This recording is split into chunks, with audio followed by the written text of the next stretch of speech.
Hello everybody from Arlo White in the Live Broadcast Studio, and welcome to highlights of another excellent day's golf on Super Saturday in Greenbrier. Now, Live Golf history was made by this man, the high flyers Brendan Steele. This is his second shot at the par 5 17th. In it goes, the first albatross in league history, and it's Brendan Steele who is all smiles. Cam Smith teed off at 18 today. He made a par there, then proceeded to card a 27 over the front 9 holes to briefly take the lead. This was his third at 12, an eagle for Cam there, but he was overall level par through his last 8 holes and his 3 off the lead. Brooks Koepka is seeking a 5th Live Golf title. No other man has more than 3. A pair of 64s for Brooks. He's 12 under par. That was his birdie putt at 18. But today was all about Jon Rahm, who is hunting a second straight win in the Live Golf League after his first victory at the JCB in the UK, and he's also hunting down Wako Niemann for the overall title of Live Golf League champion for 2024. A remarkable round of 62 today for Jon Rahm. That was his second into 17. This is his tee shot at 18. And you wouldn't bet against Jon Rahm going back-to-back and taking a lead into the final regular season event in Chicago in 3 weeks' time, seeking a first prize of $18 million. And he rounded things off superbly with a birdie putt at the first, an 8 under par 62 today. Jon Rahm will take a 2-stroke lead into Championship Sunday. Ripper lead the team comp by 1.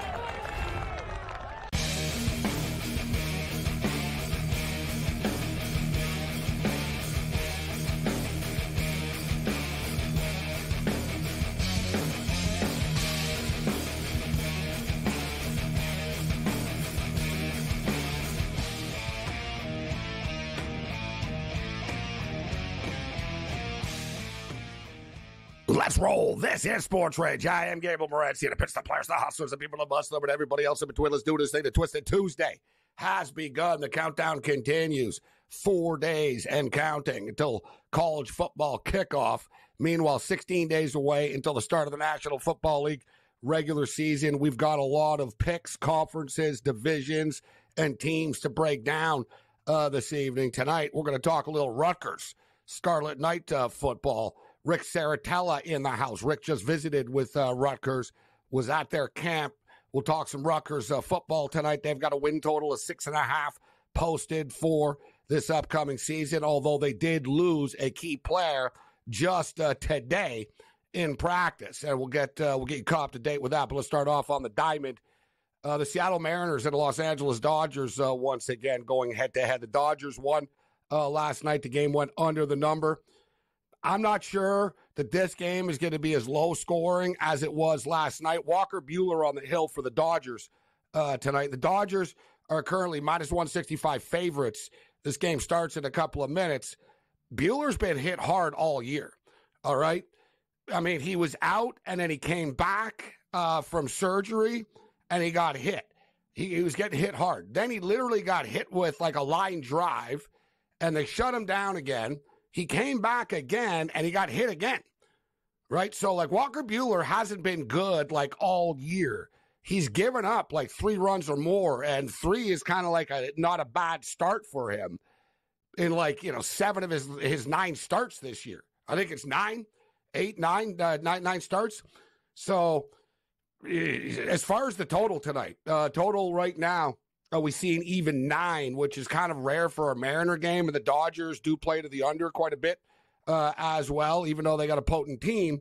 So you got a total of 9. I think it's the Walker Buehler factor. Meanwhile, you got Bryce Miller on the hill for the Mariners. He's been pretty good.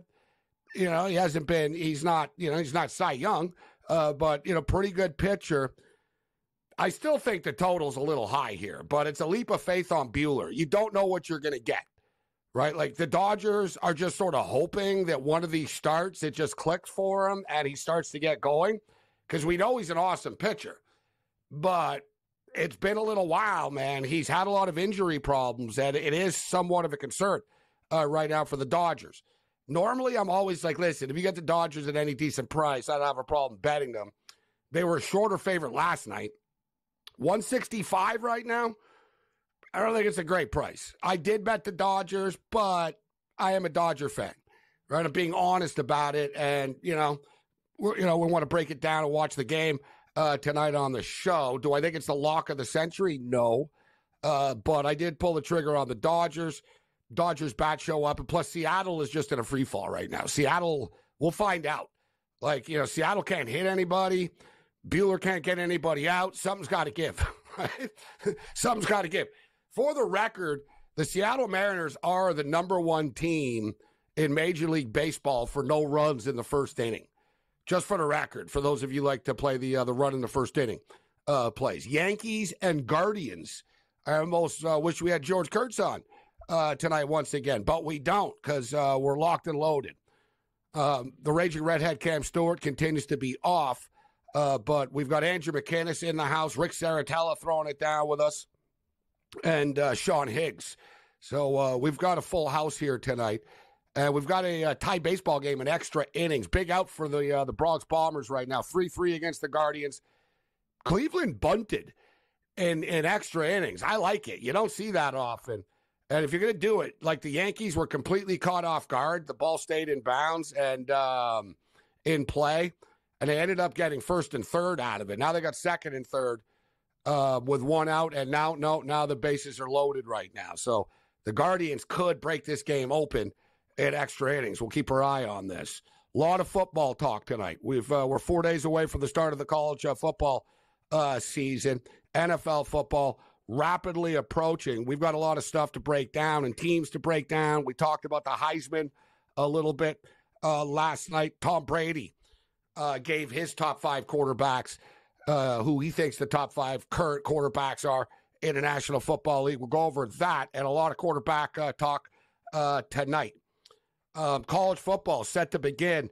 And I said this earlier in the week. You could tell which way this football game is going with Florida State and Georgia Tech. If you like the Georgia Tech Yellow Jackets, I would suggest getting in on this game.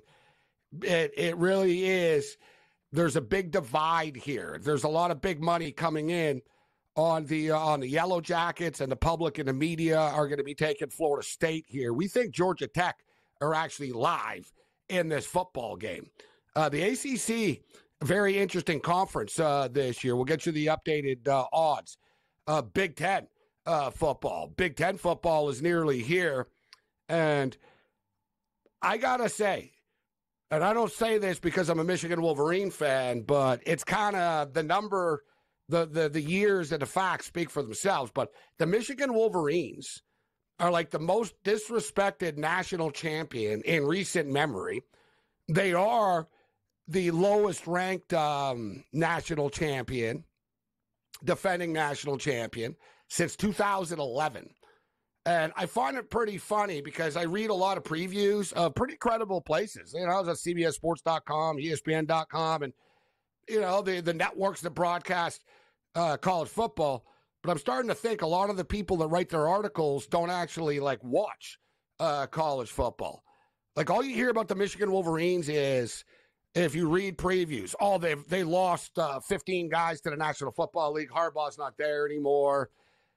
They're just, they've lost too much. But there's never any talk of who's still there or who they have. And it's funny because the preseason All-American team was just released yesterday.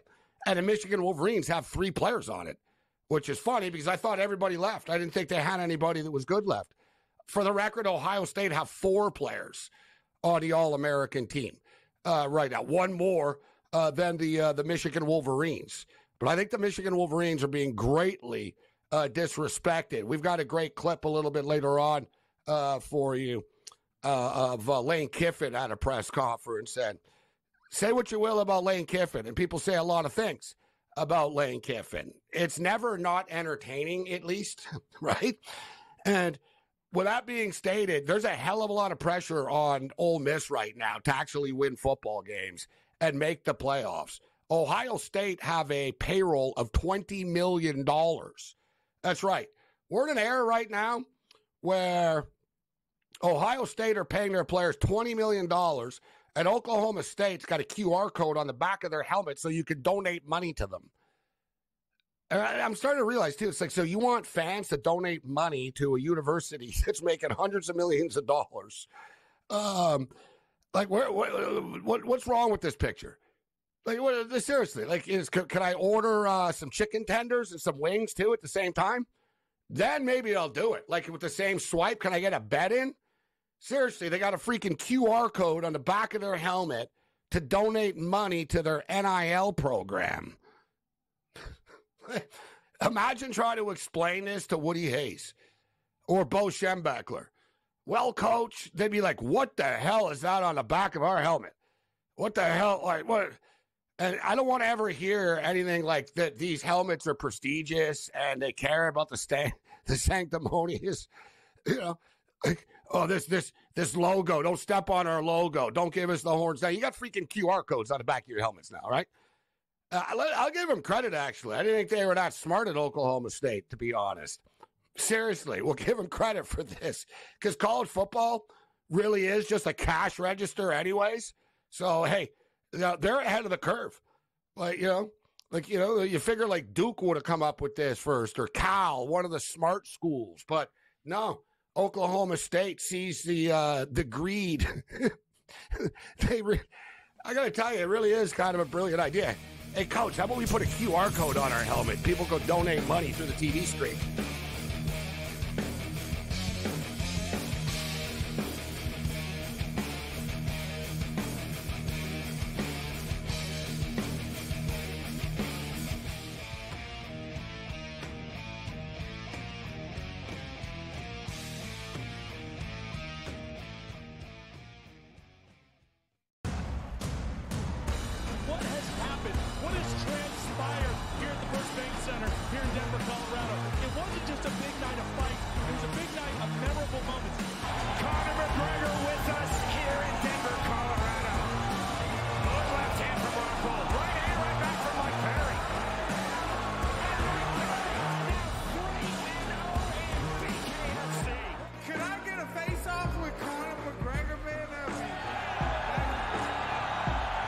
It's an incredible setup here, incredible matchmaking, incredible storytelling. Oh, you had to come here. All these fighters that step in here are warriors, and all have my respect. And I'm into this game, yeah. We'll be into this, yeah. And we are live here in the Maverick Center here in Salt Lake City, Utah. Folks, what a night. It is going to be historic indeed for BKFC 56. Whoever's the king of violence right here, this is going to be a great fight. Harry on the top. Right hand from Perry. Double jab. Who's the king of violence? I am! Combat fighting in its purest form. Bare knuckle fighting in the city of angels. 80 seconds remaining. We've got the biggest announcement in the BKFC history we're about to make, so let's make that announcement. What's up, Knucklemania? The notorious Conor McGregor here. Ladies and gentlemen, the huge announcement that I have for you today. Conor McGregor, myself, and McGregor Sports and Entertainment is now an owner of Bare Knuckle Fighting Championship. Welcome to the big leagues. David Feldman, baby, we did it. He's now an owner of BKFC with us, and we're going to take this motherfucking thing all the way to the top now.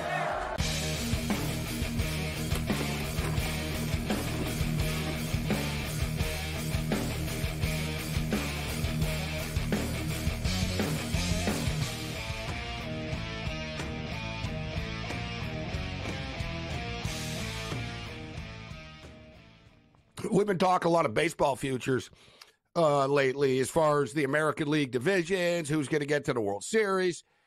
We talk about the Yankees and the Orioles, the Astros. I personally think the Astros are the ones to beat now in the American League. But we often dismiss the Central, right? You know, it's always like, yeah, you know what? Cleveland's got a bunch of wins, but you know they're not going to win in the playoffs. Or Minnesota. It's like, yeah, if Minnesota makes the playoffs, whatever. They're just going to lose in the first round to the Yankees. And the Yankees literally own these Central Division teams. And here we go again. Here's the Cleveland Guardians. They have first and third with nobody out in extra innings with the ghost runner. So they bunt the runner over to third. They don't get the runner is safe at first. So they have first and third with nobody out. They have bases loaded with one out. And the Cleveland Guardians don't get anything out of it. It's 3-3 still. And now the Yankees have runners on second and third. And the Yankees can't score. This is like a crazy baseball game, which both teams, like I said, like, is this a great game or are both these teams just sort of like kind of inept? Right? You know what I'm saying? It's like when I look at these teams play, I'm like, yeah, I don't think you'll beat the Astros. Like, I don't think that anyone from the Central is going to win. And speaking of which, the Kansas City Royals keep winning baseball games, and the Royals seem poised to be going to the playoffs. And it's funny because you hear people talk and hear about the Royals, and they're like, oh, good for the Kansas City Royals. Like, people are supportive of them, and it's almost like, oh, that's cool. I'm glad the Royals are doing well. Good for them. Yet, you notice nobody says the same thing about the Kansas City Chiefs. They play in the same parking lot.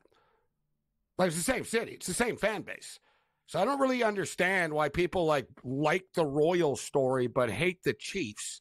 And I say this as an anti-Chief take right now, in which I find myself, I cannot support the Kansas City Royals because doesn't Kansas City have enough success right now? Do we really need the Royals winning as well?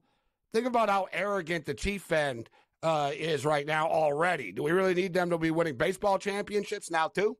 You want Boston 2.0 here? But it is funny, isn't it? Doesn't matter what city you're in, it's not even the players, right? Like, it's not even the players. Look, like I said, the Royals and the Chiefs, same city.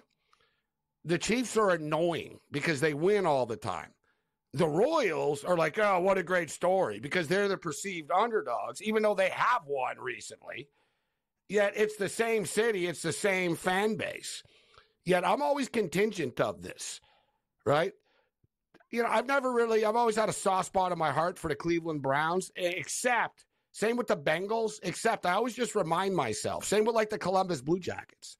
It's like, oh, I feel sorry for the Blue Jacket fans. It's like, I don't. They're Ohio State Buckeye fans. Point blank. They're Ohio State Buckeye fans. So why would I want them to be happy and their teams to be doing well? So I hope the Blue Jackets continue to suck for eternity like you have. And you know what?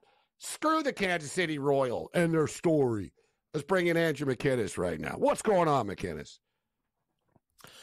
Gabe, speaking of the Blue Jackets, how about that trade? I'm in a good mood. And yeah, those Blue Jackets, Ohio, they've got their own fan bases. You know what I mean? You got to bring the key players to the mecca of hockey. And that's what they did. They brought Laine to Montreal. I know that's not where you were going with that statement, but that's where I'm going with it. I'm pumped about that trade. I will say the Blue Jacket fans at least show up, despite the fact that they've struggled as much as they have over the years. So you're fired up for this. Does this mean you could be fired up and this and that? Will they make the playoffs? I guess that's the question, right? Because they sort of have fast-tracked their rebuild a little bit here, into which they want to compete at least for a playoff spot. Does Laine do that, in your opinion? I think, Gabe, this puts them in a spot when we're talking in February where they're buzzing around that. I don't think they're going to be holding a spot all year by any means, but I think this certainly puts us in a position, and I just caught myself saying us, but puts them in a position to at least have that push towards the end of the season that they can kind of feel it. And they're not going into Christmas and holiday season realizing their season's already over. The thing that I like the most about this, Gabe, is number one, they had the cap space, right? They had the money to spend. Number two, it's a 2-year contract. A lot of people are forgetting about that. I've had people coming at me saying, how can you be excited about all that money when you're chirping all these other teams for the deals they gave players? Yeah, what do you care? It's not your money. Only 2 years. It's only 2 years, right? Yeah, no, that is the key. And like you said, too, the Montreal Canadiens, another team, like one of the richest organizations in pro sports. They have money. They're way under the cap. And you have to pay players. So, like, whenever fans don't want to pay a player this or that, And that's one of the reasons why teams from Canada don't win. I'm telling you. There's this constant negativity all the time, McInnes, of how much a player makes, right? This guy makes $6.1 million, this defenseman, and he can't do this, he can't do that. Meanwhile, someone in Vegas doesn't care how much a defenseman makes. They're not asking. Yes. They don't care, right? It's like, no, it's irrelevant, right? Like, I remember Carter and Richards when they were on the Flyers. It was so much like, every move they made was so, like, magnified, and they make $8 million a year. They go to the Kings, they're like third-line centers, and they win a cup. Nobody asks questions, right? And players know that, too. It's like, I can make $9 million a year in Nashville, never mind the tax stuff, and nobody knows how much I make and won't, like, come at me for it. Bro, in Canada, people go after, this guy's not worth the $1.2 million. And you see it all the time. And as soon as a team loses a player, then that fan base will turn on that player and say he wasn't worth the money. I saw it. Oh, I saw it with my boy Joshua on the Canucks. So-called Canuck fans, we can't pay him $4 million. What do you think? These guys get you. What do you want? Yeah. The guy's like bleeding for you, laying his body on the line. Yes, you do have to pay him $4 million. That's the way it works. And the problem is people don't realize that the guys that aren't just the goal scorers have to get paid too, Gabe. You look at every team that wins the Stanley Cup, there's a lot of contributors that aren't putting the puck in the back of the net. That's a big difference maker. People don't realize. But Gabe, this is the best player since I've been a fan.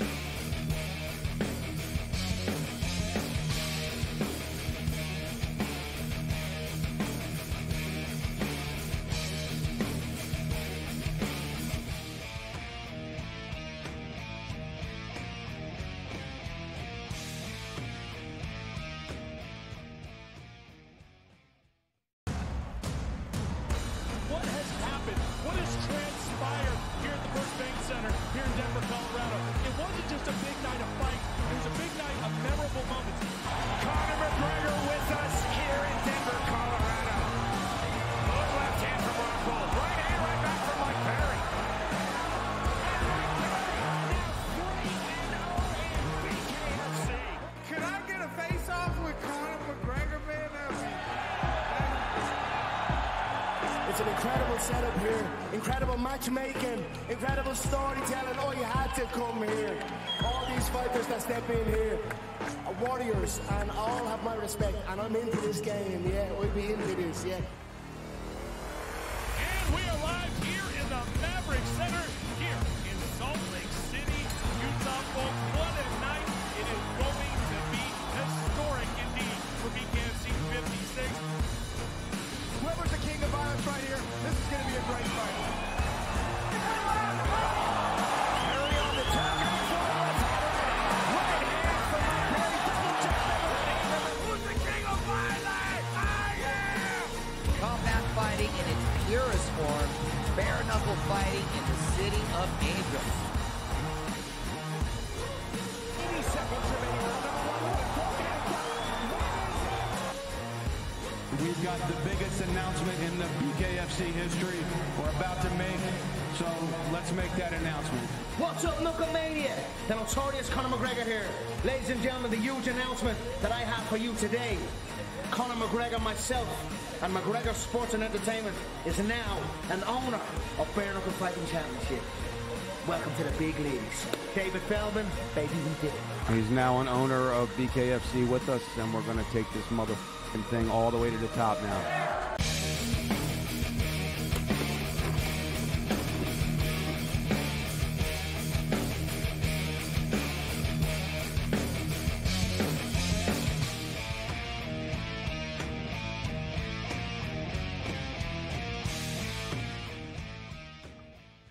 Well, this baseball game is very fascinating. Cleveland and the Yankees. Like I said, both teams like have ghost runners, extra inning, bases loaded. Almost like, how do they not score right now? How do you not score? And it's still 3-3. There's two out again. So Cleveland's batting. They got a runner on second, but there's two out again, and this is just a wild baseball game in which I've obviously got the sound down, but Yankee fan are into it tonight. There's a good vibe at Yankee Stadium. I see pretty much everybody is standing up. right now. Andrew McKinnis in the house with us.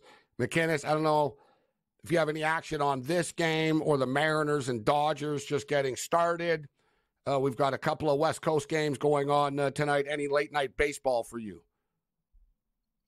Gabe, I'm thinking about jumping in on the live under in that Dodgers game. I had a buddy that was texting me just going nuts about that Red Sox game. I'm not sure if you saw that game, but 3-0 3-0 top of the first, and then bottom of the first response 4-3. And just that game's been insane. 5-5 last time I checked. I grabbed a piece of the Red Sox as well. But just when you were talking there, I was logging into my app here to try and lock in a live under on this Dodgers game. So any thoughts on that? Am I crazy for taking a Dodgers game under right now? Well, I brought it up before first pitch, and here we go again. Walker Buehler has been lit up in every game that he's pitched this year besides 2. All right, he had one good start, and in which he went like 3-4 innings without giving up any runs. He had another one where he gave up 2 runs. He's literally given up 3 runs or more. He's coming off the major surgery. He hasn't been himself, just point blank. And it's a concern for the Dodgers. I brought it up before the game started. I said that's why the total was 9 in this game, and he gets rocked for a 2 spot here in the top of the first inning. So we'll see if the Dodgers are able to respond tonight. But as far as the total, I was concerned, and I somewhat did warn people the Walker Buehler could get lit up tonight, McKinnis. So I wouldn't be running to the window with the under. Like, it's 10.5 now. It was 9. They made it 10.5 now. I mean, I just don't trust him. He might give up like 5-6 runs here. Yeah, that's the problem. How about that Jays game earlier? I think there were 5 or 6 home runs from the Blue Jays. Gabe, how many do you think Vladdy got out of those? 0. I mean, you would have thought if I would have told you, hey, Gabe, guess what? The Jays have 5 homers. You might have told me, you know what, Vlad, you might have 2. But quite the night there for the Blue Jays, and I happen to have their team total, which was nice. I'll tell you what, 4.5 plus money. And the funny thing is about Berríos for the Jays, his home versus road splits are insane. I'll never really understand that. I mean, I get the premise of it. It's different than any other sport, the ballpark and things, but this guy is a different guy at home versus on the road. A lot of baseball players are pitchers, hitters, for various reasons. But I see, and I find with these props, McKinnis, you get into these home run props, you almost have to do it. They're actually not good bets. I guess that's the best way of putting it. Because I was going to say, you almost have to do it every game. Because you start to pick your spots about, he's going to hit a home run here, he won't hit a home run there. But then the math doesn't actually add up.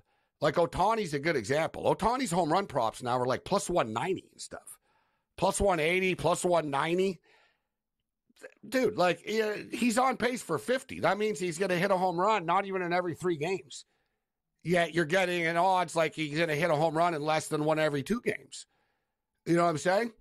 Like I'm not the biggest, smartest math guy when it comes to betting, but I'm smart enough to realize this, and I see people, I can't believe this, I can't believe that. I'm like, dude, the best player is going to hit 42 home runs in a year. He's going to play 162 games.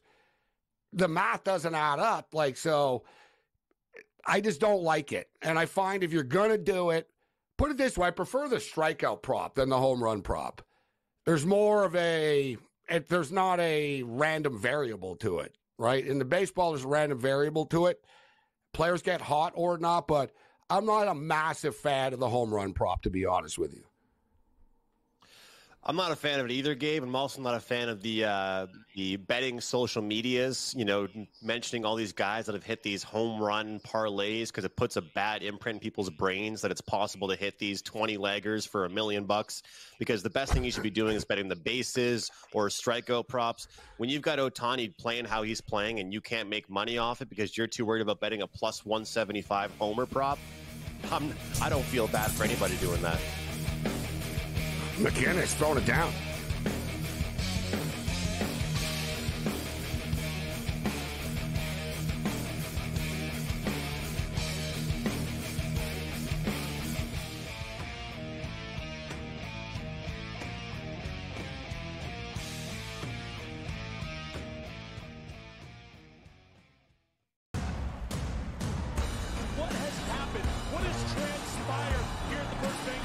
here in Denver, Colorado. It wasn't just a big night of fights. It was a big night of memorable moments. Conor McGregor with us here in Denver, Colorado.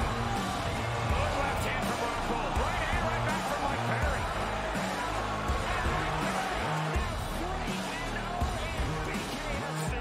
Can I get a face-off with Conor McGregor, man?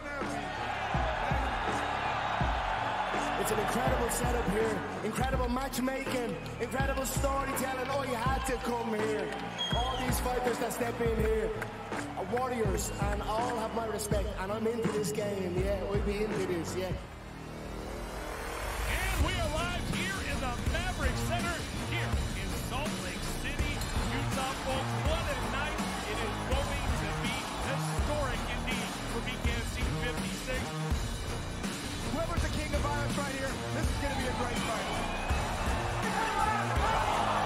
Perry on the top. Right hand from Mike Perry. Double jab. Who's the king of violence? I am! Combat fighting in its purest form, bare knuckle fighting in the city of angels. 80 seconds remaining.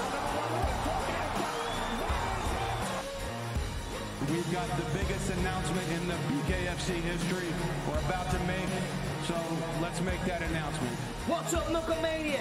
The notorious Conor McGregor here. Ladies and gentlemen, the huge announcement that I have for you today. Conor McGregor, myself, and McGregor Sports and Entertainment is now an owner of Bare Knuckle Fighting Championship. Welcome to the big leagues. David Feldman, baby, we did it. He's now an owner of BKFC with us, and we're going to take this motherfucking thing all the way to the top now.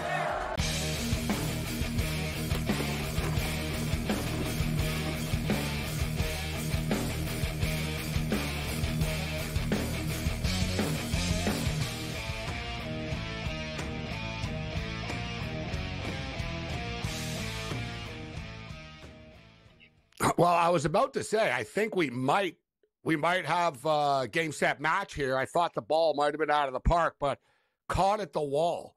Great catch. This game almost does have like a playoff type vibe to it right now. Yankees on the verge of victory. Yet both teams have been on the verge of victory for a while in this game, but they have a runner on third base with one out right now. As extra innings just continues, and like I said, no one's left. Everybody's standing up at Yankee Stadium. All right, so I see McInnes. What's this? You're rocking. You jumped on the Nate Rourke bandwagon, or what? What do you got here? McInnes. Oh, you got Justin a McInnes. McInnes. You actually got it. Yeah. I'm like, everyone what keeps this guy get? Nate Rourke jersey. I like that, but yeah, of course, Justin McInnes, wide receiver, with the BC Lions. Good job. People keep saying to me, like, what, did you go order your own custom jersey? I'm like, no, it's a guy on the team, man. This is it. This is him. This is a guy on the team. So I got to support him. He's a great receiver. You can order a custom jersey, though. You can order your custom jersey, too, if you want, for the CFL. You could, like, just tell them whatever name you want on the back, which is pretty cool. Yeah.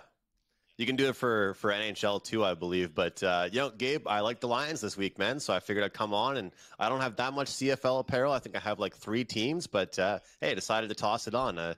Usually I like to throw a collared shirt on for you guys, but I got some jerseys. The CFL is getting interesting now. Pretty much past the halfway point. We're almost right back where we started. Everybody's just sort of all jammed together with the exception of the Montreal Alouettes. We've got quarterback changes, guys coming back, big-time QBs. Chad Kelly is back. Nate Rourke is back. Nate Rourke played a game, but he only had a couple of days practice. So we've got a game on Thursday night. Speaking of Chad Kelly, and Kelly's been named the starting quarterback here, the Argonauts are 2.5-point favorites against the visiting Rough Riders, who got Trevor Harris back, but had to play against the Montreal Alouettes last week. What are your thoughts on this game? Argos 2.5-point favorites. The total's 50 right now. Oh, man, the Rough Riders, they hurt me bad, Gabe. I'm on an 8-1 run right now in the CFL, and it could have been a 9-0 run between my fellow Nova Scotian, the kicker, between the drop passes, between the coaching. So much went wrong for the Rough Riders last week, and now they had to play Chad Kelly in his first week back. Gabe, I like the over in this game, actually. I think that we're going to see points here. I think we're going to see both quarterbacks slinging the ball. I don't think Chad Kelly's coming back to throw checkdowns, to toss it 5 yards to his running back. I think he's ready to go. I'm in the belief that this Argos secondary is still not that great. You know, I've seen them get torched by some teams. I've seen them allow quite a few points. And even the last time that these two teams played, I understand there were some Cameron Dukes interceptions, thrown off a helmet, thrown off some weird plays. But, hey, Patterson still put up 30 points in the stat sheet, and I think Trevor Harris is miles above Patterson. I do think that this Argos offensive line has gotten healthier and healthier as the season has progressed. And if you give Chad Kelly time, he will make you pay. And I've seen a lot of people comparing the two situations with Rourke and Kelly. And, Gabe, I think you might agree with me on this. The difference is that Kelly didn't just come from playing on an NFL field. Kelly didn't just come from playing NFL rules. I understand the fact that, you know, we hadn't seen Rourke play an actual game in 2+ years, but there's a difference between NFL football and CFL football, and I think that's part of the reason we saw Rourke struggle.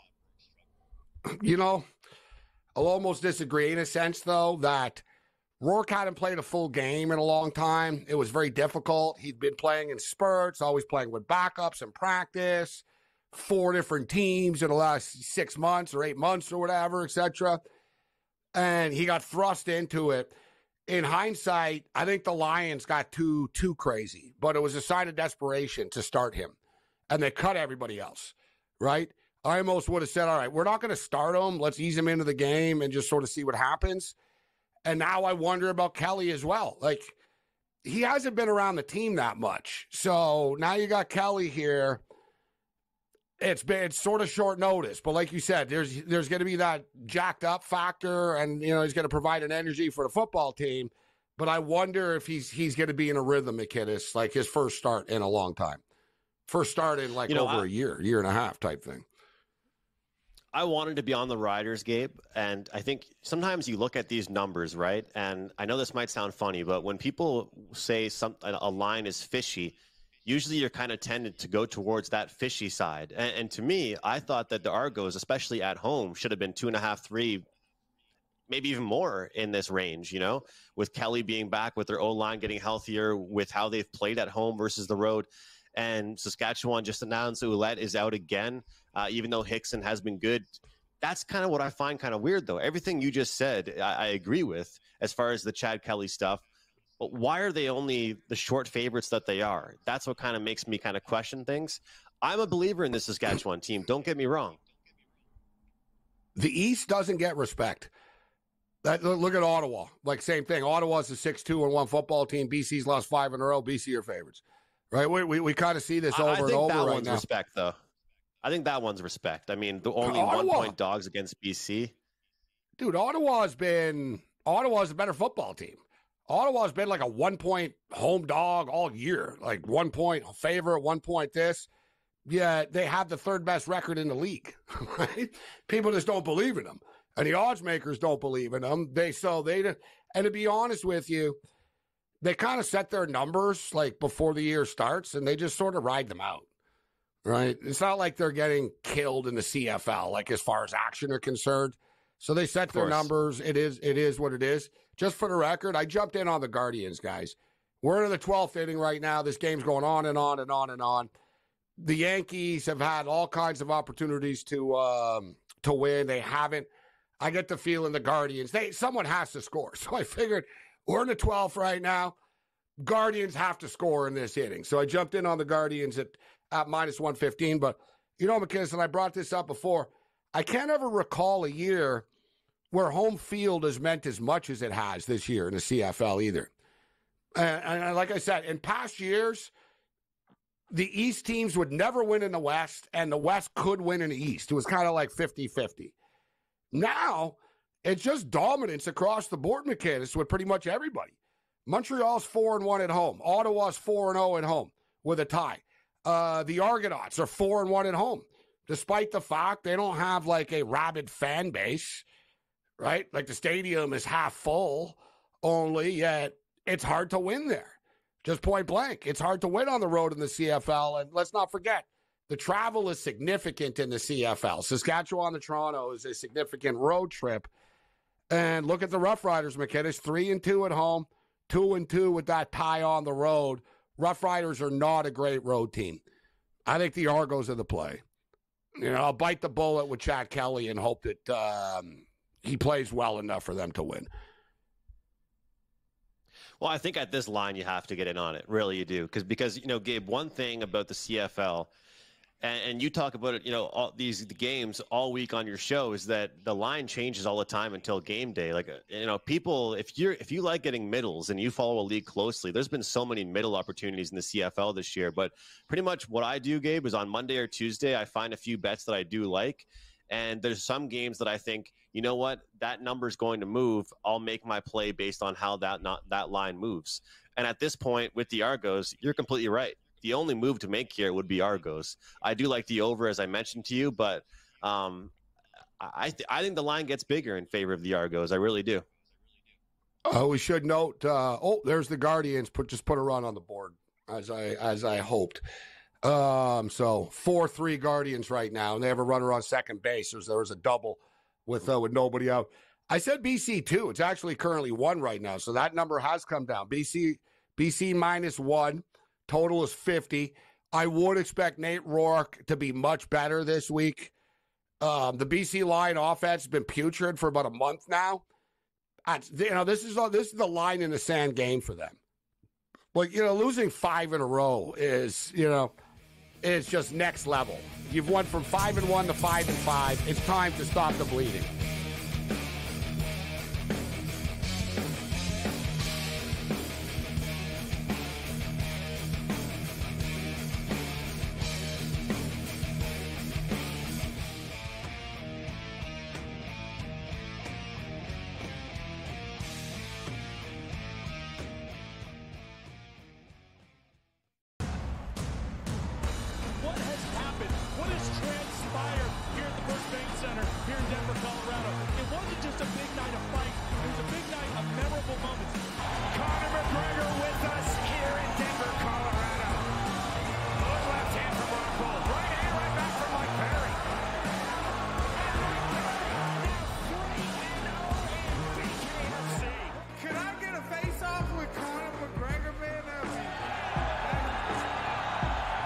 It's an incredible setup here, incredible matchmaking, incredible storytelling. Oh, you had to come here. All these fighters that step in here are warriors, and all have my respect. And I'm into this game, yeah. We'll be into this, yeah. And we are live here in the Maverick Center, here in Salt Lake City, Utah, folks. What a night. It is going to be historic indeed for BKFC 56. Whoever's the king of violence right here, this is going to be a great fight. Harry on the top. Right hand from my Perry. Double check. Who's the king of violence? I am!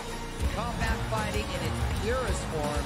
Bare knuckle fighting in the city of angels. 80 seconds remaining. We've got the biggest announcement in the BKFC history we're about to make, so let's make that announcement. What's up, Knucklemania? The notorious Conor McGregor here. Ladies and gentlemen, the huge announcement that I have for you today. Conor McGregor, myself, and McGregor Sports and Entertainment is now an owner of Bare Knuckle Fighting Championship. Welcome to the big leagues. David Feldman, baby, we did it. He's now an owner of BKFC with us, and we're going to take this motherfucking thing all the way to the top now.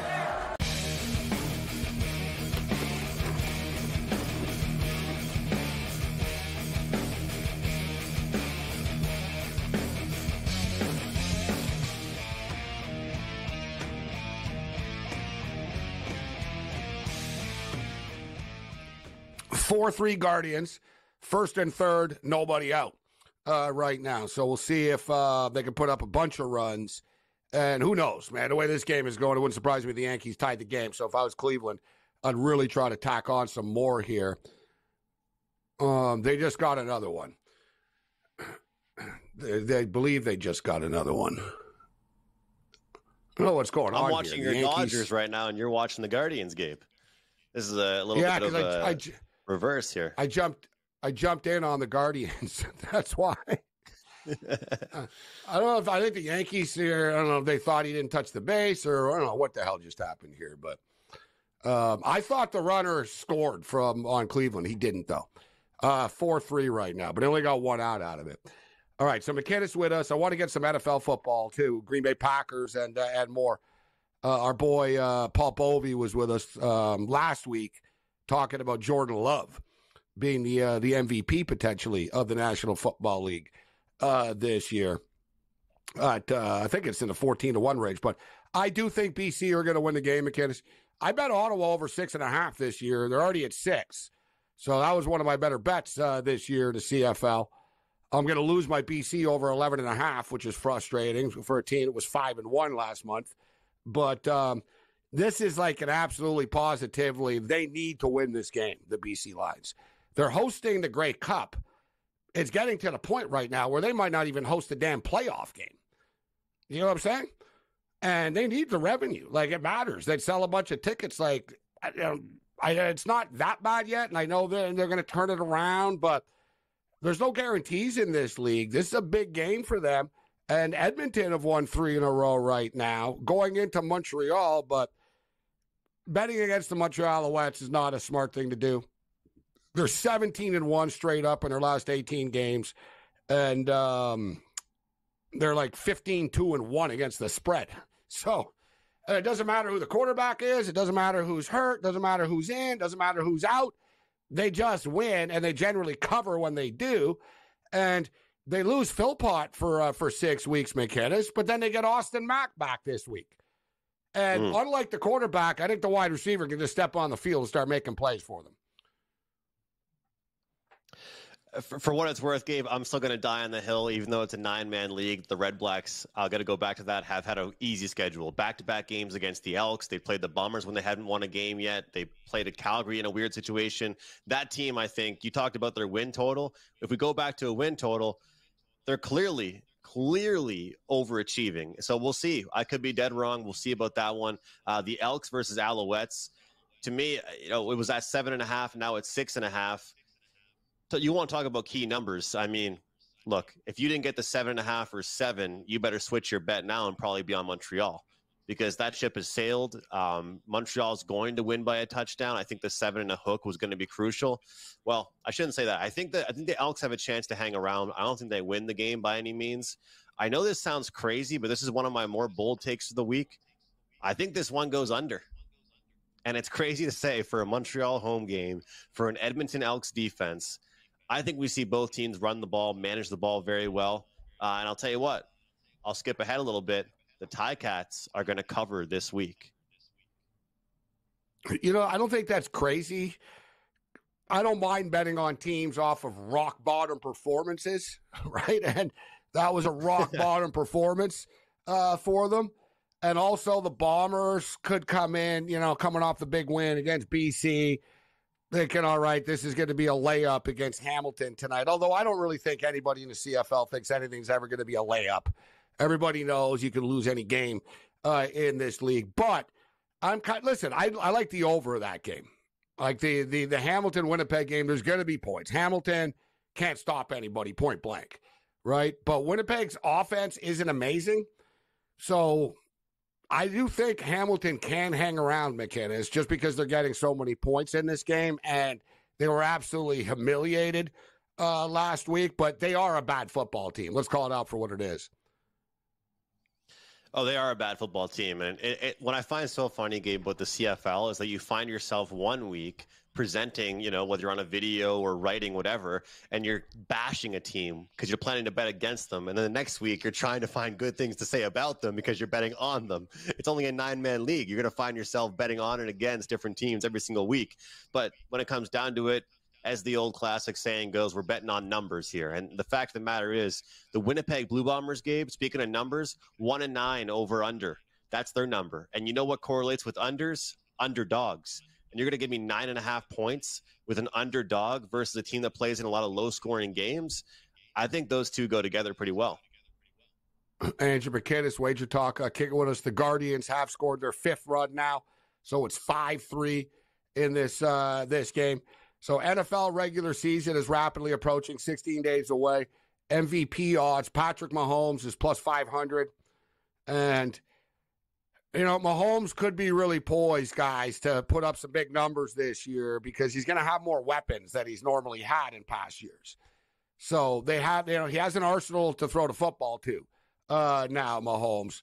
But with that being stated, they're not great odds here at plus 500. And secondly, the Kansas City Chiefs schedule is very hard. So they're going to be playing in like big game after big game after big game. But Mahomes is the big-time favorite to be the MVP. Buffalo Bill quarterback Josh Allen is the second choice at plus 800. Joe Burrow plus 900. All you need to know, guys, as far as like when anyone wants to question the AFC versus the NFC, let's look at the MVPs here. Patrick Mahomes, AFC. Then Josh Allen, AFC. Then Joe Burrow, AFC.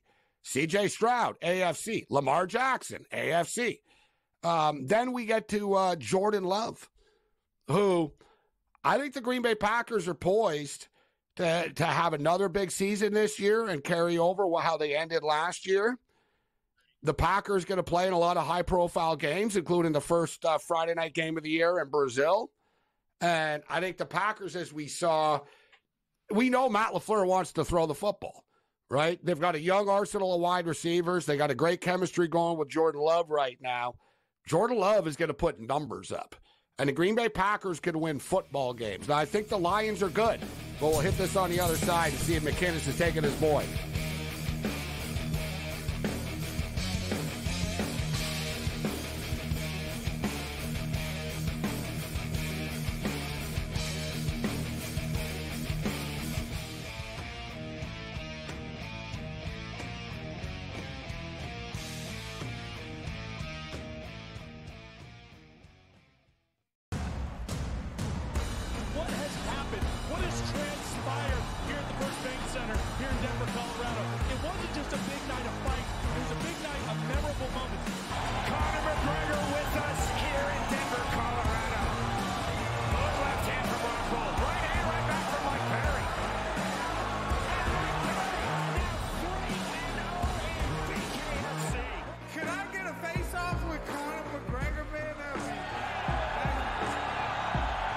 It's an incredible setup here, incredible matchmaking, incredible storytelling. Oh, you had to come here. All these fighters that step in here are warriors, and all have my respect. And I'm into this game, yeah. We'll be into this, yeah. And we are live here in the Maverick Center, here in Salt Lake City, Utah, folks. What a night. It is going to be historic indeed for BKFC 56. Whoever's the king of violence right here, this is going to be a great fight. Harry on the target for right hand from my daddy, double check. Who's the king of violence? I am! Combat fighting in its purest form, bare knuckle fighting in the city of angels.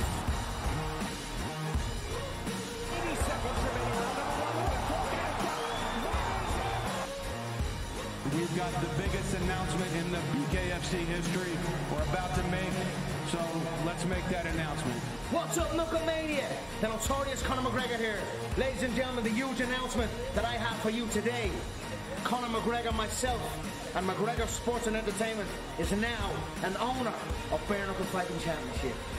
Welcome to the big leagues. David Feldman, baby, we did it. He's now an owner of BKFC with us, and we're going to take this motherfucking thing all the way to the top now.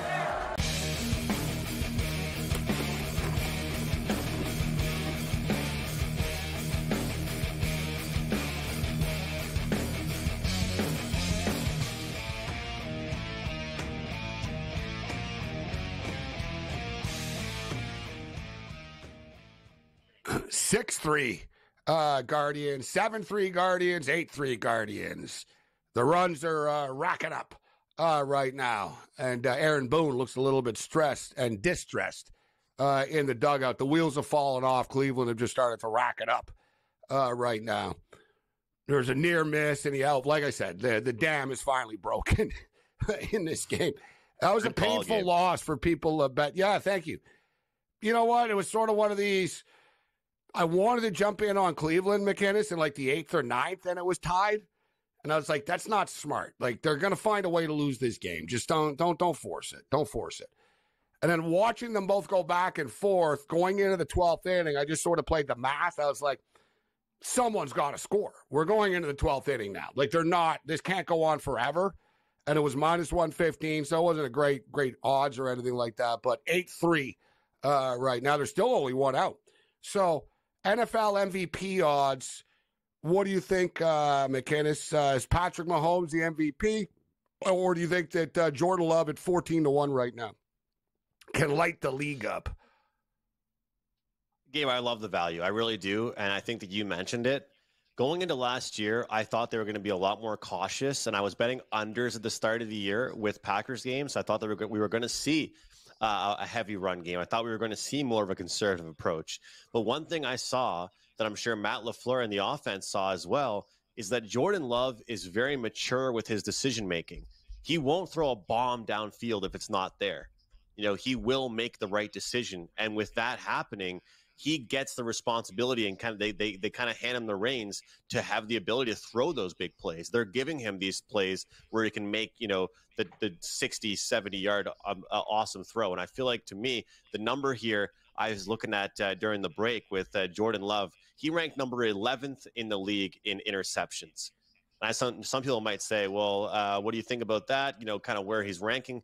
Well, how often is he throwing the ball is what you need to look at. Right? I mean, you take a look at some of the Sam Howell, 21, Josh Allen, 18, Jalen Hurts, 15, Mahomes, 14, Tua, 14, Trevor, 14, Jared Goff, 12. Well, Jordan Love, with as much as he threw the ball, Gabe, he only had 11. To me, that shows and how that many the of those 11? How many of those 11 came earlier in the season? Right? And exactly. When they didn't have wide receivers either. Remember, they weren't healthy to start the year. There were some growing pains. And he still ended up with 32 touchdown passes and 11 interceptions.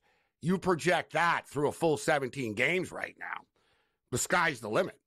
Like, literally. Like, you know what I mean? The sky's the limit. And it's a fun division, but I think, there's going to be a lot of high-scoring games. This isn't, people saw it a black and blue division, McInnes. That's what it used to be known as, right? It's not really the black and blue division.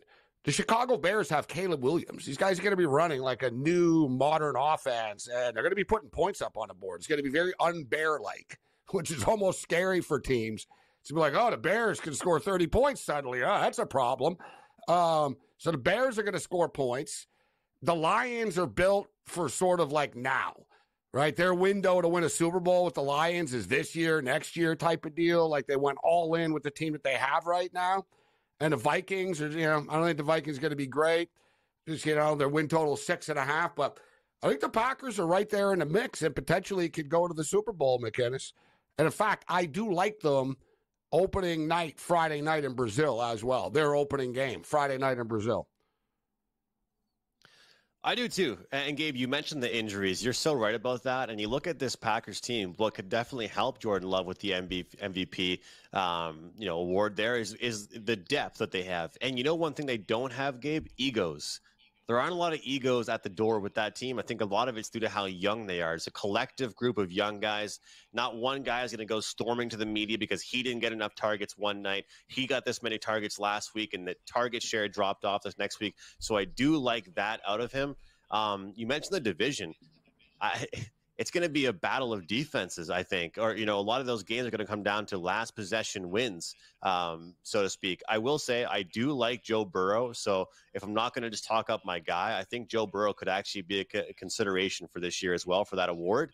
For the Eagles, to me, I think that this Packers team, they are going to have that bone. 30 seconds. They're going to have a bad feeling in their mouth after what happened and the way that their season got ended. They're proud of themselves, but they had that game won, and the kicker didn't go well. Some bad plays defensively down the stretch. I think they're going to have some vengeance, and it's going to start in week 1. Friday night in Brazil, 17 days from now, actually, because we're 16 days away from the opener. We have a rare Friday nighter in week 1 this year. Thanks, Andrew. Thanks, Gabe.